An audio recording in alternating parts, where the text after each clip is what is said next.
संतोषी माँ की कथा और बुढ़िया की गरीबी। संतोषी माता की कथा में एक गरीब बुढ़िया का जिक्र आता है, जो इस कथा का एक महत्वपूर्ण पात्र है। यह कथा भक्तों को संतोष और धैर्य रखने की शिक्षा देती है। कथा का संक्षिप्त वर्णन। एक समय की बात है, एक गरीब बुढ़िया थी, जिसका एकमात्र पुत्र था। वह बड़ा ही मेहनती था, लेकिन उसका भाग्य उसका साथ नहीं दे रहा था। गरीबी के कारण बुढ़िया और उसका बेटा बहुत परेशान रहते थे। एक दिन बुढ़िया के बेटे ने अपनी माता से कहा, माँ, मैं परदेश जाकर कुछ कमाई करना चाहता हूं ताकि हमारी गरीबी दूर हो सके। बुढ़िया ने आंसू भरी आंखों से बेटे को विदा किया। विदेश जाकर वह मेहनत करने लगा और कुछ समय में धनवान बन गया। परंतु वहां के लोगों के प्रभाव में आकर वह अपनी मां को भूल गया और नया घर बसा लिया।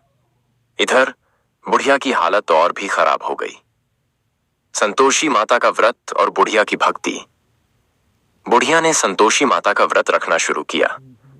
माता के व्रत के प्रभाव से धीरे धीरे उसके जीवन में बदलाव आने लगे। इधर माता के आशीर्वाद से उसके बेटे को अपनी मां की याद आई। उसने तुरंत घर लौटने का निश्चय किया और बहुत सा धन लेकर वापस आया। घर लौटकर उसने अपनी मां की सेवा की और उसे सभी सुख सुविधाएं दी। इस तरह संतोषी माता की कृपा से बुढ़िया की गरीबी दूर हो गई और उसके जीवन में खुशहाली आ गई। संतोषी माता के व्रत की महिमा। यह व्रत विशेष रूप से शुक्रवार को किया जाता है। इस दिन संतोषी माता की पूजा की जाती है और गुड़ चने का भोग लगाया जाता है। व्रत करने से सभी दुख दर्द दूर होते हैं और जीवन में सुख समृद्धि आती है।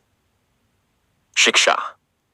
इस कथा से हमें यह सीख मिलती है कि धैर्य और संतोष का जीवन में बहुत महत्व है। जो व्यक्ति संतोषी माता की पूजा और व्रत करता है, उसके जीवन में सुख समृद्धि आती है। रिफल शर्मा को चैनल को सब्सक्राइब करें, लाइक करें, कमेंट करें, शेयर करना बिल्कुल ना भूलेगा।